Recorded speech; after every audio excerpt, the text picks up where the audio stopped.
ನಮಸ್ಕಾರ ಸ್ನೇಹಿತರೆ, ಎಲ್ಲೆಲ್ಲೂ ಮುಂಗಾರು ಮಳೆ. ಈ ವಾತಾವರಣ ಎಷ್ಟು ಚಂದ, ಅಷ್ಟೇ ಥರ ಕಾಯಿಲೆಗಳು ಈ ಟೈಮಲ್ಲಿ ಜಾಸ್ತಿ. ಸ್ಪೆಷಲಿ ಅಲರ್ಜಿ, ಅಸ್ತಮಾ ಈ ಥರ ಕಾಯಿಲೆಗಳು ಜಾಸ್ತಿ. ನಿಮ್ಗೆ ಯಾರಲ್ಲಾದರೂ ಬೆಳಗ್ಗೆ ಎದ್ದ ತಕ್ಷಣ ಇಂಥ ಕ್ಲೈಮೇಟಲ್ಲಿ ಮೂಗು ಕಡ್ತ, ತೀಟೆ, ಸೋರುವುದು, ಕಟ್ಟುವುದು, ಕಿವಿ ಕಡ್ತ, ಗಂಟ್ಲು ಕಡ್ತ, ಕಣ್ ಕಡ್ತ ಈ ಥರ ಸಮಸ್ಯೆ ಬರ್ತಾ ಇದ್ರೆ ಅದು ನಿರ್ಲಕ್ಷ್ಯ ಮಾಡಬೇಡಿ. ಅದು ಅಲರ್ಜಿಕ್ ರೈನೈಟಿಸ್ ಆಗಿರ್ಬೋದು, ಅಂದ್ರೆ ಒಂದು ಸಾಮಾನ್ಯ ಮೂಗಿನ ಅಲರ್ಜಿ. ಇದು basically dust, cold air, pollens ಅಂದ್ರೆ ಹೂವಿನ ಪದರ, ಇದರಿಂದ ಅಲರ್ಜಿಯಿಂದ ಆಗ್ತಾ ಇರತ್ತೆ. ಈ ಕಾಯಿಲೆನ ನಾವು ಇದನ್ನ ಅವಾಯ್ಡ್ ಮಾಡೋದ್ರಿಂದ ಕಂಟ್ರೋಲ್ ಮಾಡ್ಕೋಬಹುದು. ಈ ಥರ ಸಿಂಪ್ಟಮ್ಸ್ ಇದ್ದಾಗ ತಣ್ಣನ ಗಾಳಿಗೆ, ಧೂಳಿಗೆ ಹೋಗಬೇಕಾದ್ರೆ ಮಾಸ್ಕ್ ಬಳಸೋದು ಒಳ್ಳೆಯದು. ಮನೆಯಲ್ಲಿ ಅಗರಬತ್ತಿ, ಧೂಪ ಹಚ್ಚಬಾರ್ದು. ನೀವು ಯೂಸ್ ಮಾಡುವಂಥ ಪಿಲ್ಲೋ ಕವರು, ಕರ್ಟನ್ಸು, ಬೆಡ್ಶೀಟು ಇದನ್ನೆಲ್ಲ ಒಂದು ಬಿಸಿನೀರಲ್ಲಿ ತೊಳೆದು ನೀಟಾಗಿ ಉಪಯೋಗಿಸಿ. ಯಾಕಂದರೆ ಬೆಡ್ಶೀಟ್ ಕವರಲ್ಲಿ, ಪಿಲ್ಲೋ ಕವರಲ್ಲಿ, ಕರ್ಟನ್ಸಲ್ಲಿ ಡಸ್ಟ್ ಮೈಟ್ಸ್ ಇರುತ್ತೆ, ಅದರಿಂದ ನಿಮಗೆ ಟ್ರಿಗರ್ಸ್ ಆಗ್ತಾ ಇರುತ್ತೆ.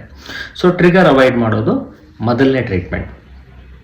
ಎರಡನೇದು, ಒಂದು ತಿಂಗಳ ಮೇಲೆಯಿಂದ ಇದೇ ಥರ ಸಿಂಪ್ಟಮ್ಸ್ ಪರ್ಸಿಸ್ಟ್ ಆಗ್ತಾ ಇದ್ದರೆ ತಕ್ಷಣ ನಿಮ್ಮ ಹತ್ತಿರದ ಅಲರ್ಜಿ ಸ್ಪೆಷಲಿಸ್ಟ್, ಪಲ್ಮಾಲಜಿಸ್ಟ್ ಅವ್ರನ್ನ ಕಂಡು ಇದನ್ನು ಚೆಕ್ ಮಾಡಿಸ್ಕೊಳ್ಳಿ. ಅಲರ್ಜಿ ಟೆಸ್ಟ್ ಬೇಕಾಗಬಹುದು. ಕೆಲವೊಂದು ಸಲ ಮೂಗಿನ ಅಲರ್ಜಿ ಟೆಸ್ಟ್ಗಳು ಮಾಡೋದ್ರಿಂದ ಈ ಅಲರ್ಜಿ ಯಾವ ಲೆವೆಲಲ್ಲಿದೆ ನೋಡ್ಕೊಂಡ್ಬಿಟ್ಟು ಟ್ರೀಟ್ಮೆಂಟ್ ಪಡೆಯಬಹುದು. ಇದರಿಂದ ಮುಂದಾಗುವಂಥ ಕಾಂಪ್ಲಿಕೇಶನ್ಸ್ ಅಂದರೆ ಅಲರ್ಜಿಕ್ ಅಸ್ತಮಾ ಆಗಬಹುದು, ಮೂಗಲ್ಲಿ ಗಡ್ಡೆ, ಪಾಲಿಪ್ಸ್ ಬೆಳಿಬಹುದು. ಅದನ್ನೆಲ್ಲ ನಾವು ಮುಂಚಿತವಾಗಿ ಪ್ರಿವೆಂಟ್ ಮಾಡಬಹುದು. ಟೆಸ್ಟ್ ಮಾಡಿಸ್ಕೊಂಡು ಅಲರ್ಜಿ ಟ್ರೀಟ್ಮೆಂಟ್ ಅಂದರೆ ಅಲರ್ಜಿ ಸ್ಪ್ರೇ ಪಡೀರಿ.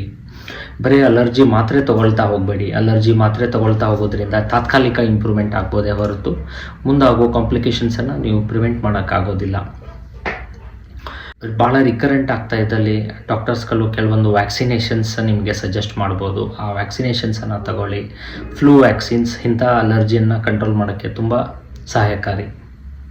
ಸೊ ನೆನಪಿಡಿ, ಅಲರ್ಜನ್ಸ್ಗಳಿಂದ ದೂರ ಇರಿ, ಪ್ರಚೋದಕ ವಸ್ತುಗಳಿಂದ ದೂರ ಇರಿ, ಮನೆ ಎನ್ವೈರನ್ಮೆಂಟ್ ಕ್ಲೀನ್ ಇಟ್ಕೊಳ್ಳಿ, ಹಾಗೂ ದಿನನಿತ್ಯ ಪ್ರಾಣಾಯಾಮ, ಮೂಗಿನ ಎಕ್ಸಸೈಸಸ್ಸು, ಉಸಿರಾಟ ವ್ಯಾಯಾಮಗಳನ್ನು ದಿನನಿತ್ಯ ಮಾಡಿ ಹಾಗೂ ನಿಮ್ಮ ಅಲರ್ಜಿನ ನಿಮ್ಮ ಕಂಟ್ರೋಲಲ್ಲಿ ಇಟ್ಕೊಳ್ಳಿ.